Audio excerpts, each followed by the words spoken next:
Olá, pessoal. Aqui é Elcio Azevedo e a gente está começando mais um episódio da série de vídeos Por Onde Anda, que a gente conversa com pessoas importantes do departamento que estão aí pelo mundo brilhando.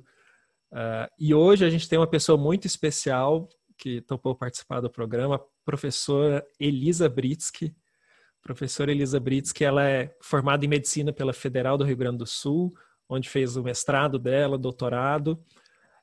Depois ela veio aqui para a escola, fez o pós-doutorado no departamento de psiquiatria da Unifesp, teve uma carreira meteórica, rapidamente passou no concurso para professora do departamento, revolucionou a pesquisa no departamento com, sei lá, dezenas, centenas de artigos e uma pessoa muito produtiva. Vários prêmios ela ganhou, prêmio de pesquisadora mulher do ano, alguma coisa assim, depois você me corrige. Então, uma pessoa brilhante, e eu tive a honra de ter ela como orientadora do meu mestrado, e assim, me ensinou muito sobre pesquisa, sobre raciocínio científico, e também sobre a clínica. Assim, é uma pessoa realmente extraordinária. E aí, Elisa, eu vou mostrar a você aqui, porque eu tinha deixado você em suspense aqui, e aqui está você de volta. Elisa, muito obrigado por ter topado participar. Como é que você está aí no Canadá? Como é que está essa vida? Você depois nos deixou e foi para Queen's University. Eu ainda não tolerei bem essa perda, não, viu? Então, primeiro, olá a todos, é um prazer estar aqui. É sempre um prazer conversar com o pessoal da escola, com meus queridos ex-alunos, colegas. Como o Elson comentou, tive a oportunidade de ser orientadora dele e de outros tantos alunos na escola.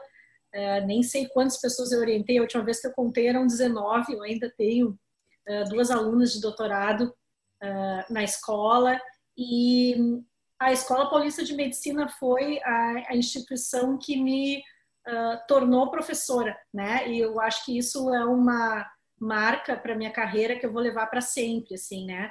Eu sempre tive o desejo de ser professora universitária, de ser pesquisadora. Eu me formei no Rio Grande do Sul, passei pela USP, fiz um pós-doutorado em Toronto, me tornei professora no Canadá, mas o lugar que me fez ser uma professora foi a Escola Paulista de Medicina, e eu acho que essa é uma marca que eu vou levar para sempre, assim, na minha carreira, no meu currículo, com muita satisfação e com muito orgulho. Que chique, Elisa. Não, e não tem essa, você é nossa. Eu até pulei essa parte da sua trajetória que você teve pela USP. Pulou propositalmente? Não, brincadeira. Mas assim, Elisa, a ideia desse vídeo é a gente conversar sobre a sua trajetória e meio que mostrar para os jovens talentos assim uma trajetória de sucesso, uma trajetória científica e clínica de sucesso. Mas me conta um pouco, como é que sua trajetória começou, assim? Olha, eu tive por uma circunstância assim da vida, né? O meu pai e a minha mãe eram ambos professores universitários. Meu pai é ainda, minha mãe já é falecida, mas meu pai ainda é professor da Universidade Federal do Rio Grande do Sul. Ambos matemáticos. Então, eu cresci dentro da universidade, né? Eu fazia a minha lição de casa na sala do meu pai, onde ele recebia os alunos com dúvidas. Eu almoçava com ele no restaurante da universidade. Eu digo que a universidade era meio o quintal da minha casa, né? Porque era onde eu brincava. E os dois professores universitários de matemática? Matemática. Uau! Aí eu fiz medicina, meu irmão foi fazer música. Em comum, nós só temos a letra M, porque mas quis saber da matemática na família. Mas você teve um pezinho na música também, né? Um pezinho pequeno. Não, você toca violino, né? Não, minha irmã toca violoncelo, eu toco flauta transversa, tá lá minha flauta. Putz. Olha lá. E até isso, né? Eu quando eu era adolescente, toquei numa orquestra, que era a Orquestra Infanto-Juvenil da Universidade Federal do Rio Grande do Sul, então eu vivia ali pelo campus. E essa coisa de, em algum momento, virar professora, virar pesquisadora, ela era uma coisa muito presente na minha vida. Uhum. Quando eu entrei na faculdade, eu tive a sorte de conhecer um professor, que era um professor, na época, jovem, e super inspirador, chamado Carlos Alexandre Neto, que depois veio se tornar reitor até da Universidade Federal do Rio Ah, é? Grande do Sul, que era um professor de bioquímica que trabalhava com Alzheimer. E Hum, na época, ele estava assim, quem quer conhecer mais e aprender, fazer uma revisão de literatura? Ele foi a primeira pessoa que me entregou um artigo na hum. mão, que era um artigo de neurociência, né, que eu li aos 17 anos de idade, com um inglês bem ruinzinho, mas meu pai me disse, não, tu vai sentar, pega o dicionário, tu acha, né?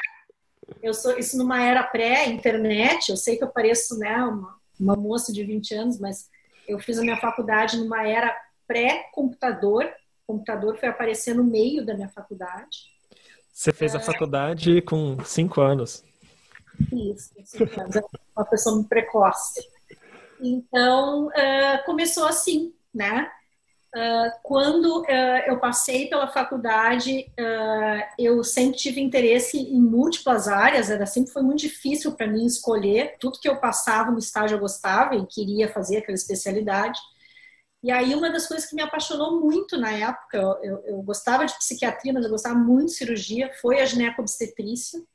Eu acabei fazendo residência de ginecobstetrícia, trabalhei um tempo como obstetra, e tomei uma decisão, em um determinado ponto da minha carreira, de mudar de especialidade.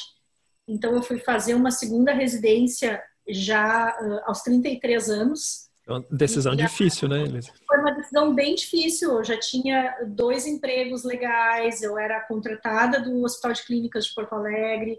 Não foi uma decisão fácil, mas foi uma decisão muito amadurecida, assim, e muito pensada. E eu acho que hoje foi uma decisão de carreira muito acertada, Uhum. porque eu realmente consegui na psiquiatria achar muito do meu propósito e de uma curiosidade genuína pelo assunto, que foi o que me propiciou a me desenvolver, como tu mencionou, de uma forma tão rápida, né? Eu já era mais madura, eu já tinha muita certeza do que eu queria, e eu estava fazendo um investimento que tinha um grande custo, assim, até um custo Uhum. pessoal, né? Sim, imagino. Você assim, já com uma carreira mais consolidada ali na ginecobstetrícia, com empregos bons, né? E reconhecer que tinha outro caminho que te fazia mais sentido para você é uma decisão difícil, né? É, Mas e acho que uma que bom que você decisão tomou. e acho que é uma decisão, de certa forma, que pautou, né, por uma motivação que pautou outras decisões na minha vida, que era uma decisão, foi uma decisão realmente de afinidade intelectual com o assunto, né? Uhum.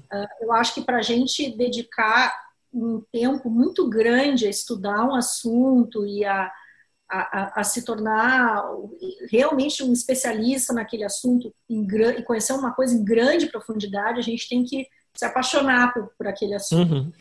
E isso foi uma coisa que realmente, desde que eu optei por fazer psiquiatria, eu sinto essa conexão com esse campo de estudo e nunca me arrependi dessa escolha, eu nunca pensei em fazer outra coisa, foi uma coisa ali, um assunto em que realmente eu me achei dentro daquele assunto Uhum. e consegui ver realmente uma questão até de propósito, assim, de vida dentro desse meu campo de estudo.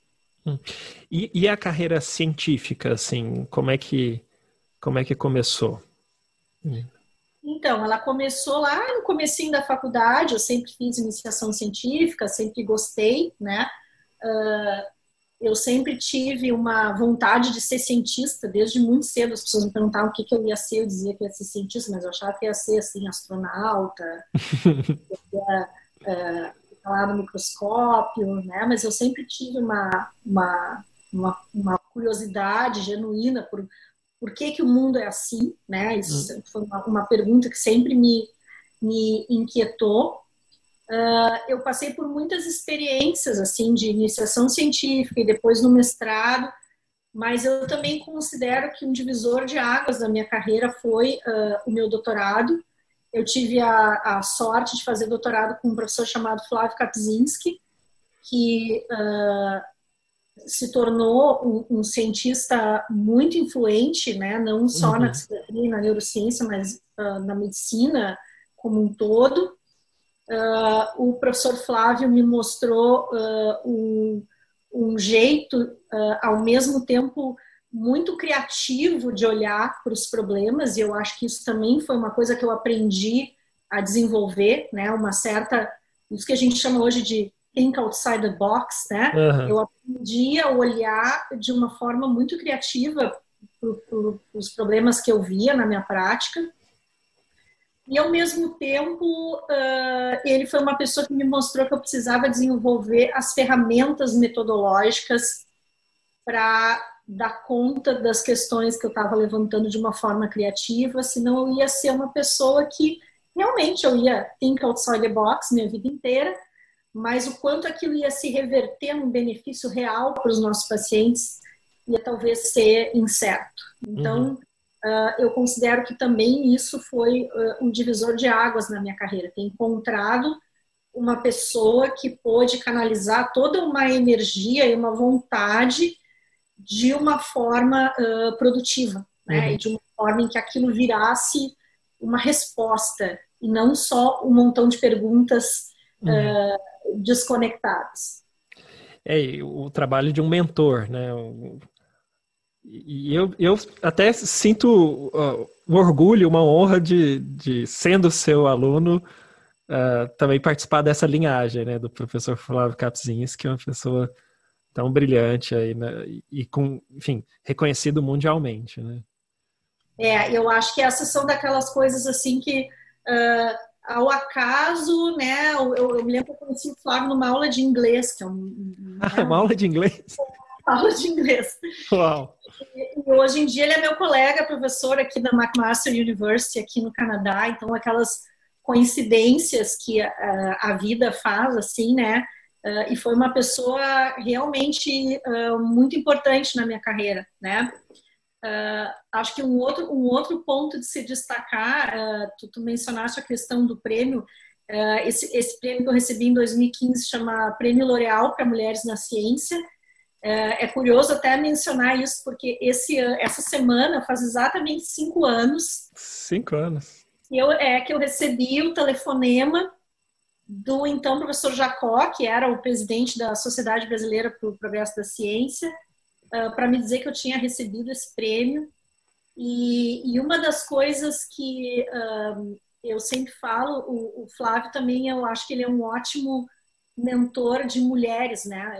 A gente sabe que tem uma subrepresentação das mulheres nas camadas mais competitivas da pesquisa científica, e o Flávio foi uma pessoa que eu acho que sempre estimulou e teve muitas alunas mulheres, né? A própria Andréa Jakovski, que é aí a coordenadora da pós-graduação agora, e várias outras mulheres que estão aí conseguindo posições, estão em posições de destaque, a Clarissa Gama, a Márcia Cauri Santana, a Ana Andreasa, professora da Universidade de Toronto, porque ele realmente é uma pessoa que estimula o crescimento e o desenvolvimento. Então, eu acho que também teve um papel decisivo assim, nesse aspecto.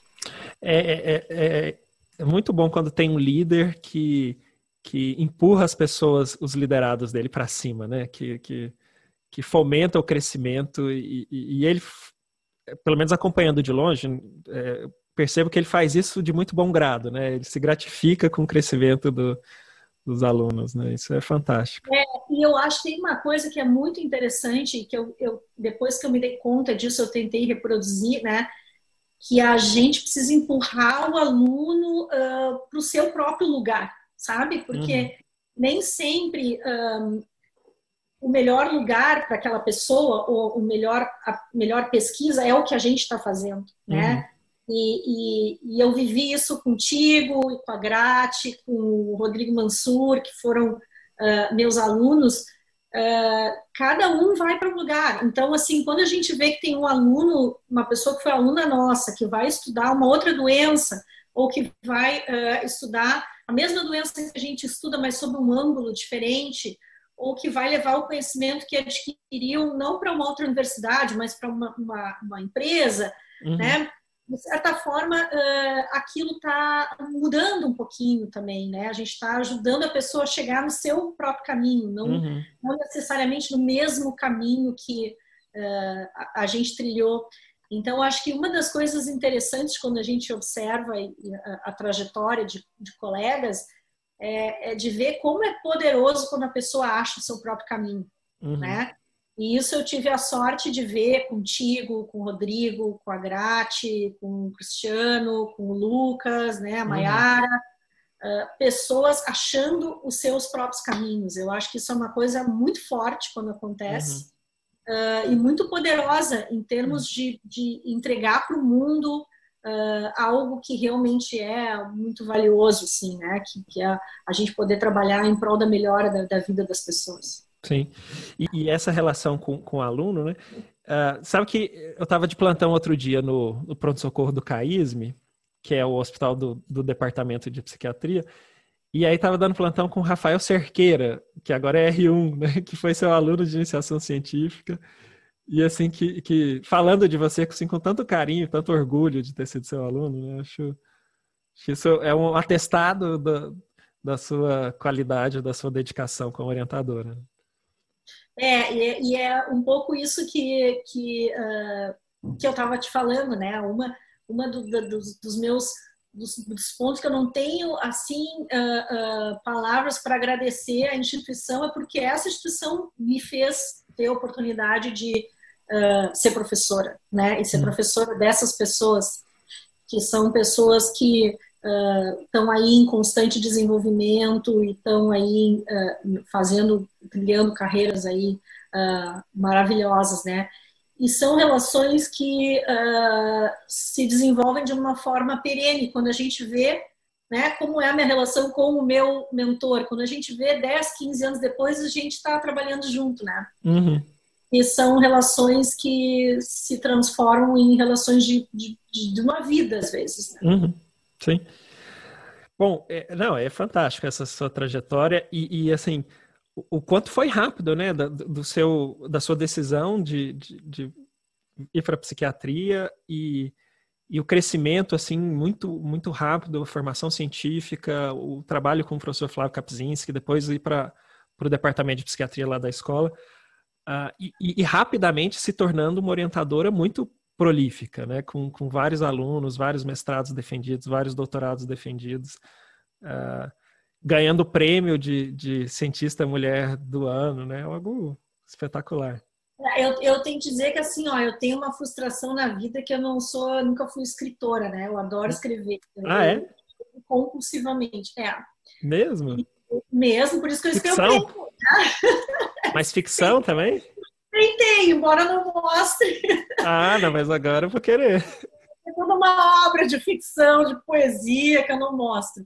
Mas uma das coisas que me faz escrever, né, é isso. Eu gosto de escrever. Uhum, Eu gosto de me comunicar por via escrita. uhum, E uma das coisas que acaba sendo uma moeda de produtividade na nossa profissão é o quanto a gente escreve, né, o quanto a gente publica. uhum, Então, o fato de gostar de escrever também é uma coisa que me ajudou muito. Assim, eu sempre gostei muito de escrever. uhum, E, claro, a gente tem que aprender a escrever na uhum. linguagem científica, tem uma série aí de questões, né? Mas isso com certeza é uma coisa que me ajuda, assim, me ajudou e me ajuda até hoje. E eu diria até que você é uma boa comunicadora, não só na escrita, você é uma excelente oradora também, né? Também é outra coisa que eu adoro, né? Adoro falar. Essa É. live vai 2 horas. Mas assim, você falou que da escrita é algo que você sempre gostou enfim, era mais natural. A questão da comunicação verbal também era algo natural para você ou foi algo que você buscou enfim, tentou adquirir de alguma forma? Eu acho que tem uma questão uma ficha ali que caiu para mim, eu vou te dizer, no meio do doutorado, né? Me caiu a ficha que por melhor que meus dados ou minhas pesquisas fossem, elas não iriam se comunicar sozinhos, Uhum, né? Meus dados não iriam falar com as pessoas, eu precisava mostrar para as pessoas. o que que era meu estudo, qual era o significado dos meus dados. Eu precisava fazer isso tanto por via escrita quanto falando, né? Uhum. E escrevendo, eu acho que tem um aspecto que a gente está menos vulnerável. É o meu nome ali no paper, né? Não é uma Uhum. pessoa. A comunicação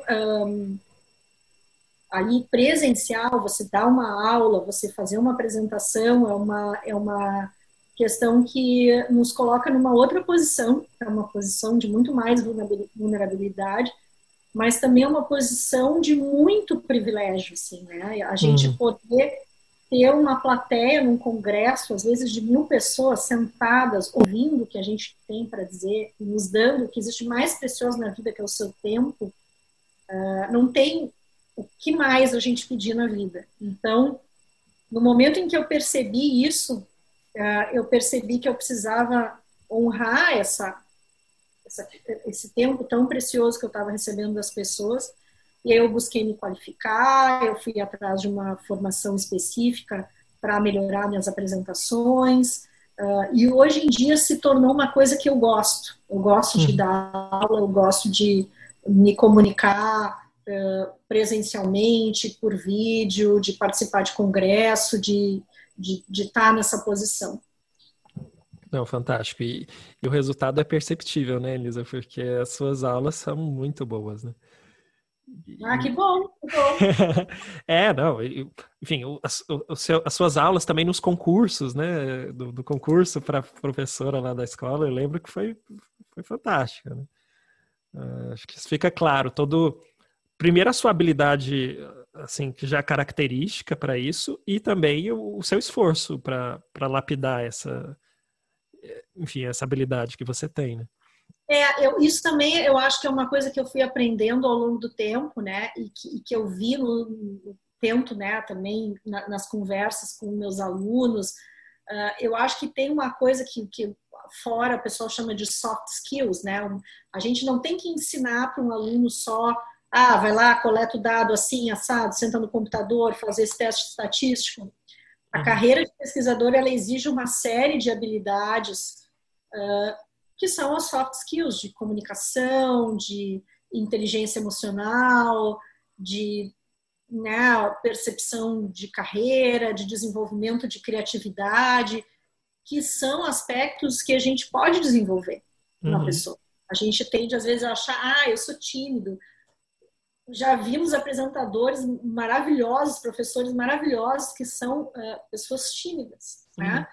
Ou eu sou uma pessoa fechada, não me comunico bem, e a gente vê pessoas fechadas sendo excelentes mentores, né, excelentes alunos, excelentes médicos. Uhum. Então, eu acho que tem muitos aspectos aí que podem ser desenvolvidos e que podem ser aprendidos. Uhum. Sim, acho que isso é importante, né? Um lado da formação que às vezes passa sem ser olhado muito, né?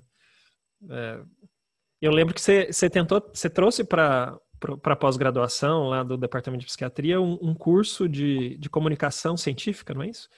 Na Isso, a época? gente fez um curso na época com a Ariela Goldman, que é uma pessoa que trabalha bastante com um método chamado direção de narrativa para melhorar a comunicação entre as pessoas, incluindo a comunicação de médicos com pacientes e de pesquisadores com o seu público, seja com Uhum. outros pesquisadores, seja com clínicos.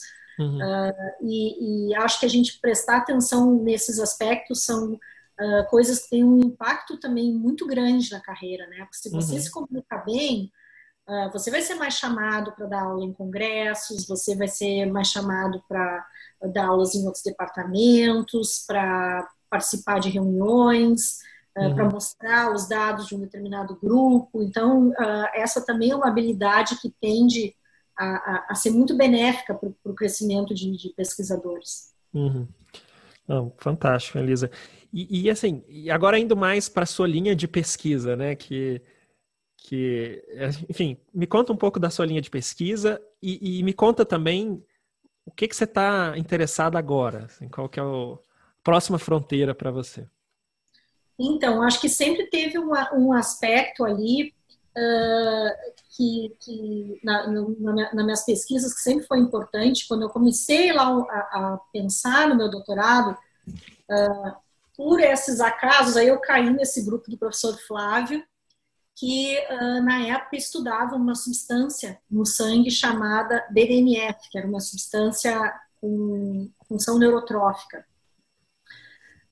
E isso era uma coisa muito diferente do resto da psiquiatria, porque enquanto o resto da psiquiatria estava tentando olhar o cérebro, ou fazendo um modelo animal, e indo lá e observar o cérebro desse animal, ou fazendo neuroimagem para tentar ver o tamanho das diferentes estruturas no cérebro, ele estava olhando o sangue periférico.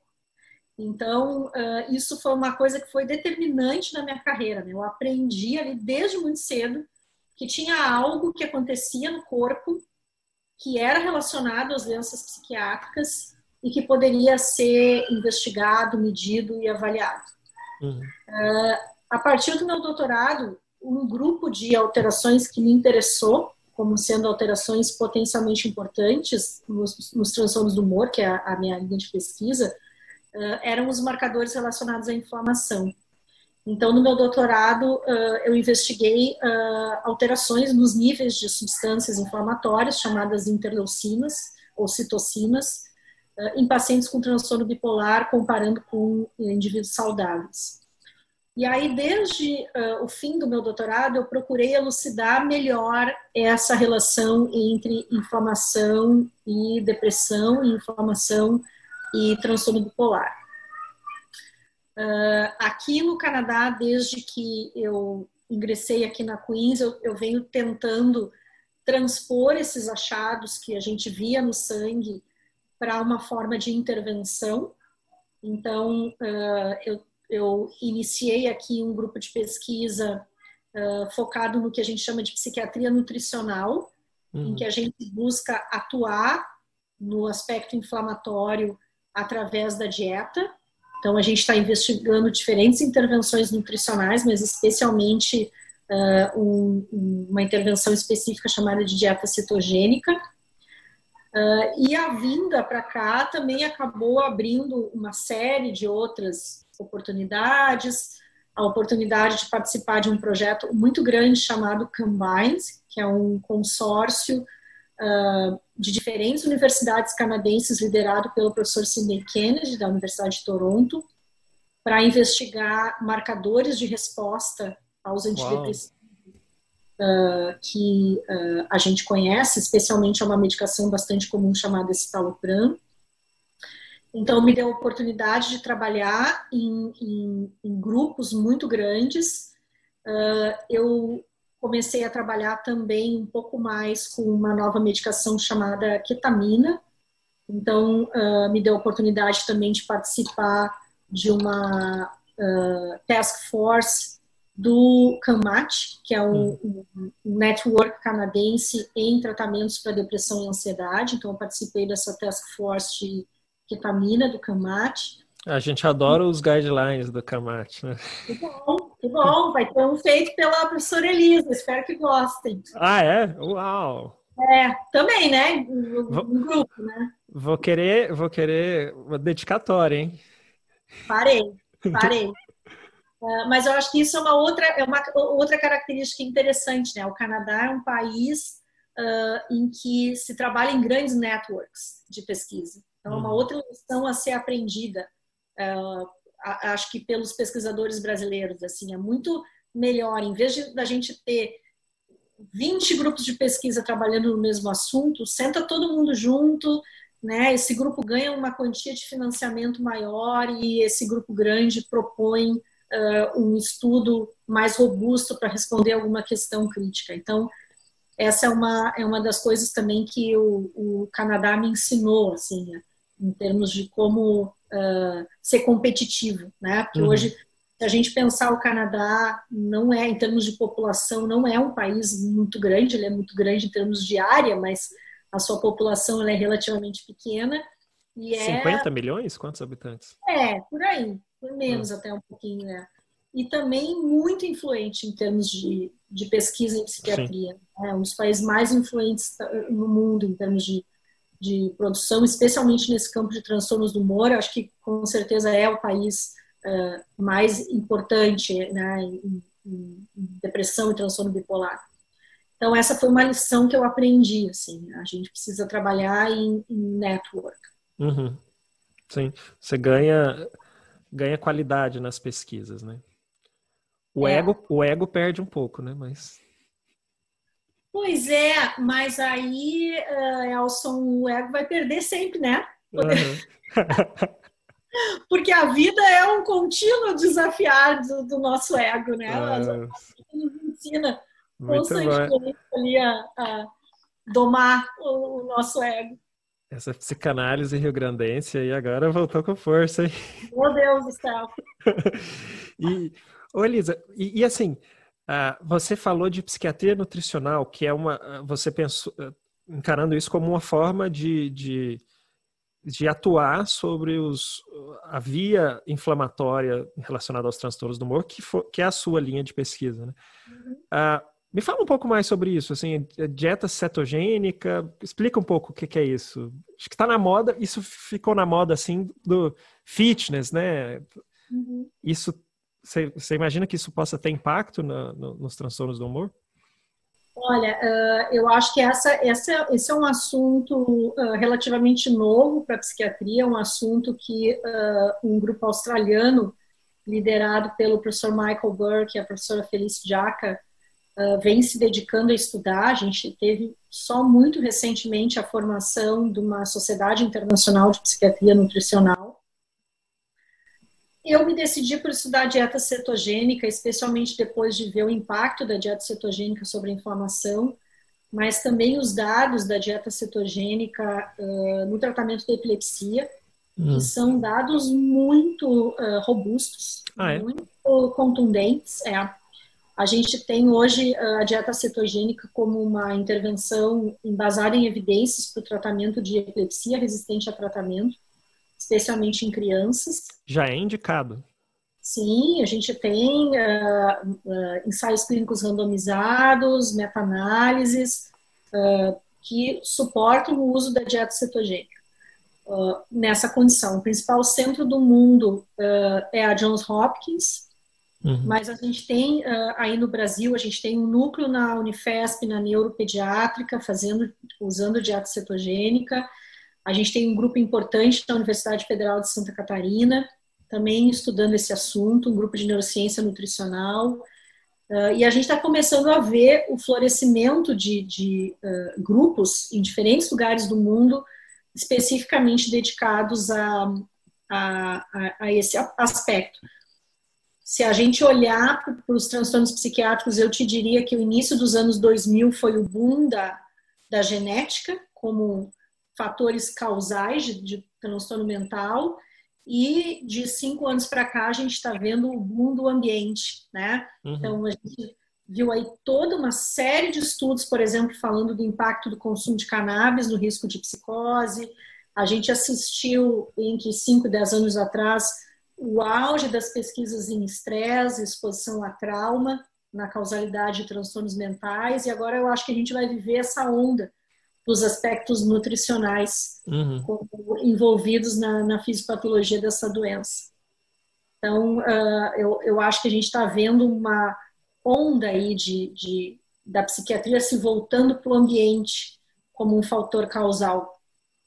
E especialmente nessa época em que a gente está no meio dessa pandemia de Covid, né, em que a gente tem uma mudança drástica do ambiente, com certeza a gente vai estar vendo o impacto de aspectos como o isolamento social, a solidão, a inatividade física, o tédio, né, um aumento do consumo de substâncias. A gente vai ver toda uma mudança nos fatores de risco ambientais na psicopatologia. Eu acho que a gente vai ter que se preparar para os próximos anos, porque vai mudar um pouco a forma como a gente entende os transtornos mentais.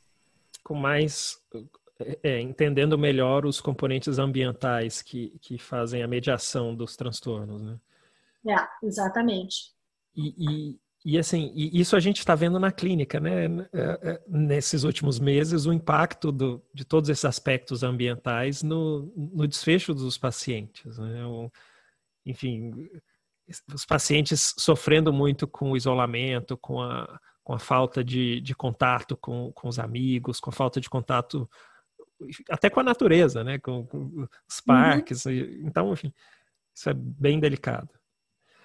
Mas ao mesmo tempo, assim, quando a gente olha com um olhar de pesquisador, né, essa é uma oportunidade muito rica para a gente entender alguns fenômenos que até Uhum. então a gente não entendia, né? Por exemplo, uma coisa que foi uma mudança dramática nas minhas questões de pesquisa e que veio com o Covid foi a questão de qual que é o papel do tédio na psicopatologia.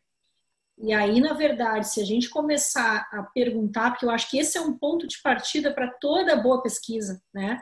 É perguntar, olhar para o nosso paciente com um olhar um pouquinho diferente do que com um olhar menos fechadinho, né?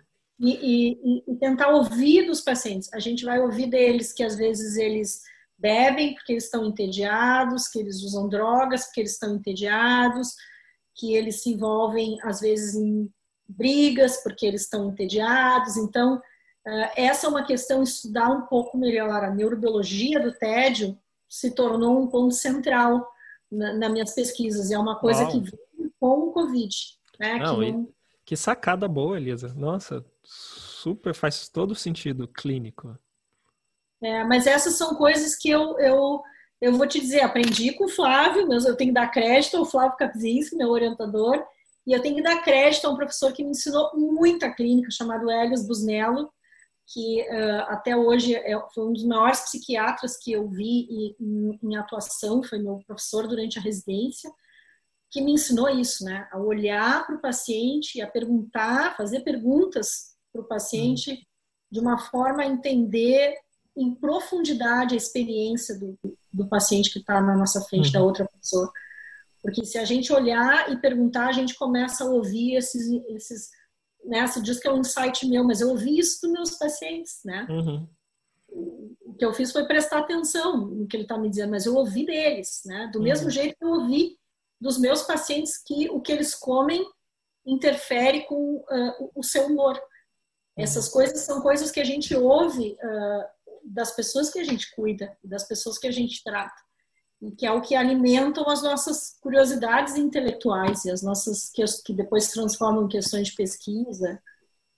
É uma atitude difícil de desenvolver, essa escuta bem detalhada assim, para o que o paciente expressa, né?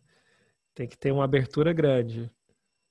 Eu te diria que eu acho que essa é uma abertura que a gente tem e que muitas vezes a gente perde com o Sim, tempo, sabe? é verdade. Questões do tempo que a gente tem para ver aquela pessoa, com uma pressão interna de eu preciso saber o que essa pessoa tem e resolver o problema dessa pessoa o mais rápido possível, de que a gente perde. Então, parte do desafio de ensinar é a gente precisa podar as ideias que não vão chegar a lugar nenhum, ou a falta de método, ou direcionar, ou ajudar a selecionar o que pode ser mais interessante.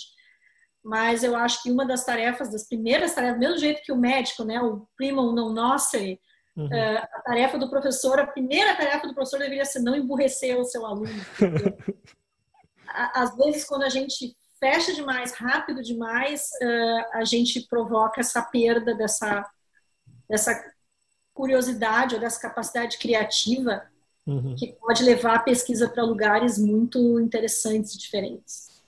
E você sabe que quando a gente conversa com os professores mais antigos, assim, pré-DSM-3, né, que se formaram antes do DSM-3, eles têm essa sensação de, enfim, me veio isso na cabeça, né, dessa perda da possibilidade de uma escuta mais individualizada do paciente. Não sei se você concorda com isso. Eu acho que às vezes rola dentro da psiquiatria uma ideia de que a psiquiatria está sendo reducionista e está deixando de olhar alguns aspectos, né? E o que eu ouço mais comumente é a ideia de que a psiquiatria está virando biológica demais. O que é uma ideia que eu acho, às vezes, até um pouco injusta, porque eu me identifico como psiquiatra e eu me identifico como neurocientista também. Então, quando me dizem que a psiquiatria é reducionista, eu tenho que te confessar que me incomoda um pouco essa ideia, porque eu olho para a biologia como uma coisa tão ampla e com tanta coisa desconhecida. Tão fascinante, né?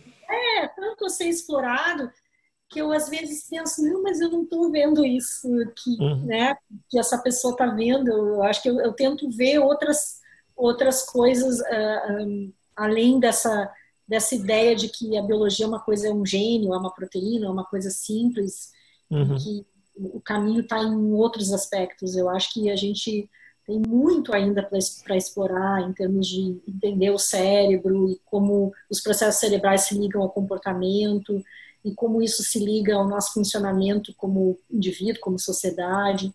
Tem muito aí para ser explorado. Não, fantástico, Elisa. Eu acho em prol assim, é ótimo te ouvir, ideias brilhantes. Agora, eu gostei demais dessa história do tédio que você falou, assim. Eu tô fascinado aqui, minha cabeça já tá... o Tique e o Teco aqui estão animados. Como é que mede tédio, Elisa? Me explica. Então, não é fácil, né? Não é fácil. Parte dos desafios é a gente achar testes confiáveis para fazer isso. Mas eu te garanto que muitos dos procedimentos de pesquisa que a gente usa normalmente provocam tédio. Ai, boa. É verdade. Tem ser paradigmas provocativos de tédio. Porque... já tem o paradigma, né? Tem. Um protocolo de 2 horas, o questionário. Uma avaliação neuropsicológica bastante detalhada de 6 horas. Muitas vezes já tá aí um teste provocativo. Mas acho que toda a questão é isso, entendeu? Eu acho que é o olhar para os problemas que a gente tem com uma cabeça mais aberta e com uma cabeça mais criativa e tentar usar o rigor que a gente tem como pesquisador, porque a gente aprende basicamente as ferramentas para medir os fenômenos de uma forma confiável e cientificamente válida, para a gente poder dar uma resposta para o mundo que está aí, né? E os desafios que os nossos pacientes, que a gente tem pela frente enquanto sociedade. Uau! Não, Elisa, demais. E assim, a pergunta mais importante que eu queria te fazer, como é que a gente faz para você voltar? Pensei que você ia perguntar como é que eu faço para passar o inverno aí. A resposta curta é assim: me convida para um congresso durante o verão brasileiro, que vai ser boa. Quando esse convite passar, eu vou ter todo o prazer de ver vocês todos em pessoa. Fantástico, está mais do que convidada. Vamos dar um jeito de trazer você aqui para o próximo evento do departamento, que seja presencial, né? Porque a gente acabou de fazer um mega congresso virtual, masterclass. Até teve um cidadão lá que deu aula de psiquiatria nutricional. Que bom. Fui eu. Bom, Elisa, muito obrigado por ter topado falar comigo aqui e mandar esse recado para os nossos jovens talentos, os residentes, os nossos alunos de graduação, nossos pós-graduandos. É sempre uma inspiração ouvir você. Assim, eu sou mente inquieta, sempre tendo ideias inovadoras, é fantástico. Assim, é sempre uma inspiração. E é isso, assim, eu queria que você terminasse com uma mensagem final aí para esse nosso público-alvo, que são os nossos jovens talentos, para, enfim, como é que eles podem sonhar com uma carreira tão brilhante quanto a sua. Eu acho que sempre, como eu te mencionei, eu acho que sempre tem uma coisa muito poderosa quando a gente encontra o que a gente realmente gosta, porque aí a gente liga a chave e vai e ninguém nos segura, né? Então, acho que quando a gente junta uma vontade genuína, com um ambiente que nos permite o crescimento, e um firme propósito de melhorar a vida dos pacientes e das pessoas que sofrem com transtornos mentais, eu acho que ninguém nos segura mais, né? Eu acho que é isso. Fantástico, Elisa. Não, muito obrigado. Manda um beijo aí para os meninos, para o Pipo. Saudade de todos vocês. Tá bom, beijo para todo mundo. Tchau, tchau. Tchau.